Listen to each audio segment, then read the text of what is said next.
Kalbės mano geras pažįstamas ir draugas Remigijus ir jis toliau viską papasakos pats. Labai diena. Mano vardas Remigijus, atvykau aš iš Jonavos. Dirbu aš su vyrintoju, laisvu laiku užsiimu savišvietą bei skaitau paskaitas įvairiomis moralės temomis.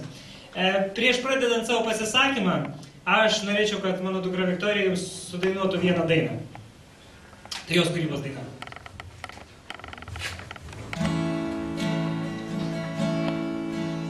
Sustingusi viltis lede, tikėjimas juodam vulve, pamirštas vardas Lietuva, žmogaus širdis giliam skausme.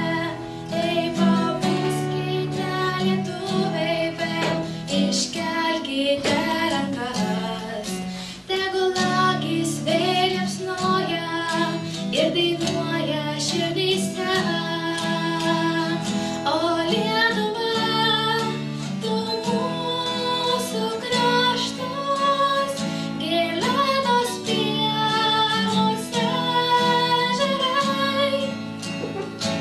Lietuva laisva per amžius, nes čia mūsų gimti namai.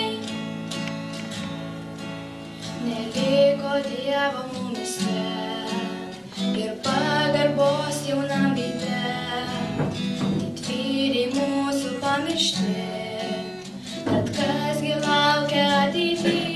Ei, pabuskite lietuviai vėl, uždekite žvakes, kad bendra dvasia vienybės skleistų gėrį mumyse.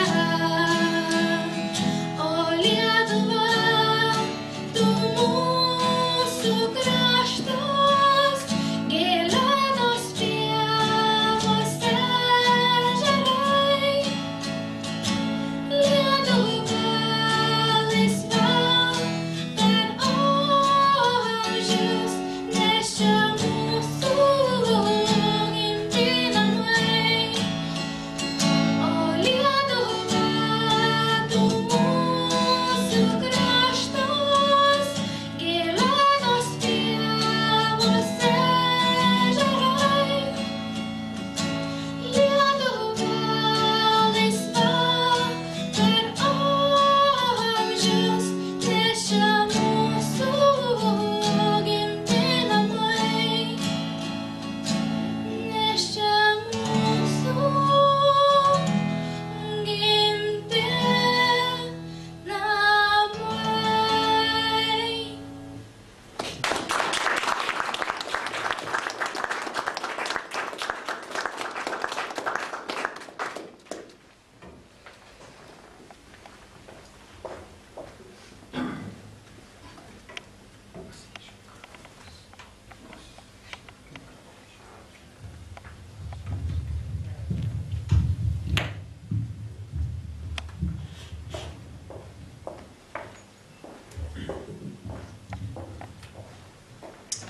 Norėčiau pradėti savo pasisakymą viena istorinė iliustracija.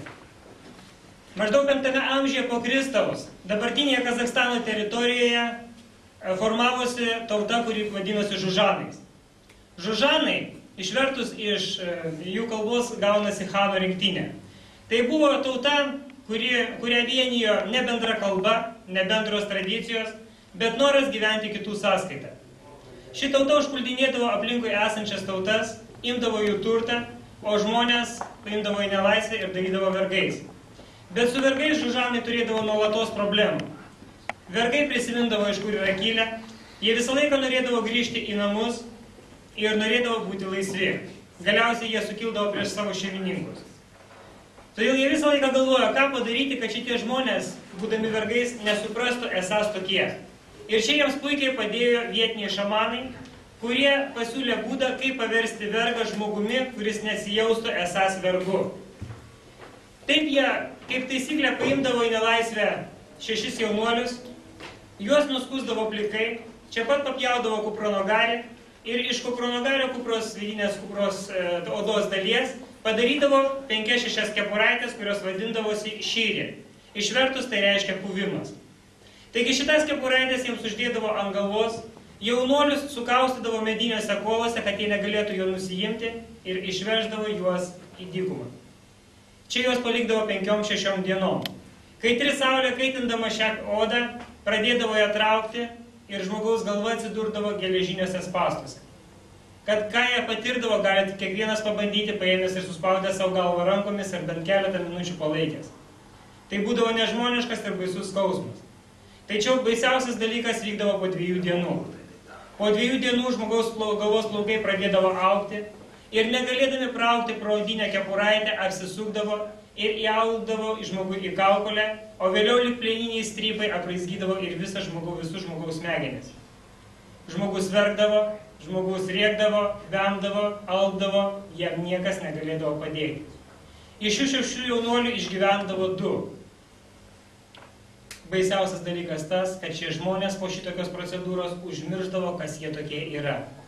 Giminės sužinoja, kad jų jaunuolis, ten vyras, mylimasis, tapo štai tokiu žmogumi, jo nebesistengdavo sugrąžinti į savo giminę, kadangi žinodavo, kad tai žmogus kaliausia. Tokius žmonės vadindavo mankurtais. Mankurtas išvertus reiškia silpnaprotis kirminas. Taigi, jie rado būdą, kaip vergą paversti mankurtu. Mankurtas prarasdavo atmintį, jį domindavo tik tais maistas, jis buvo visiškai priklausomas nuo šeimininko valios, niekada nesipriešindavo ir nebėgdavo. Jis tiksliai vykdydavo visus šeimininko paliepimus, galėdavo ilgai ir nuobodžiai vykdyti patį puikiausią darbą. Taigi, jeigu vergas suprasdavo, kad jis yra vergas, tai mankurtas nesuprasdavo savęs esąs vergu. Šiandien vis dažniau Lietuvoje mes galime išgirsti iš atskirų nelikusių abejingų žmonių tam, kas dedasi šiandien Lietuvoje, kad Lietuvoje šiandien vyksta akivaizdi mūsų tautos mankurtizacija. Tai yra nužmoginimas. Bet iš tiesų, mums šiandien juk niekas kepuraičių nededa ir niekas mūsų nekankina. Taip, kepuraičių mums nieks nededa ir nekankina. Bet tam, kad žmogų paversti nužmogėjusiu mankurtu, tam šiandien galima naudoti kitas priemonės, tai informacinės priemonės. Tai gali būti bet kas skatintų mūsų kūniškumą. Pramoginės laidos, sportas, visokie juokeliai, bet kas neleistų žmogus duoti galimybę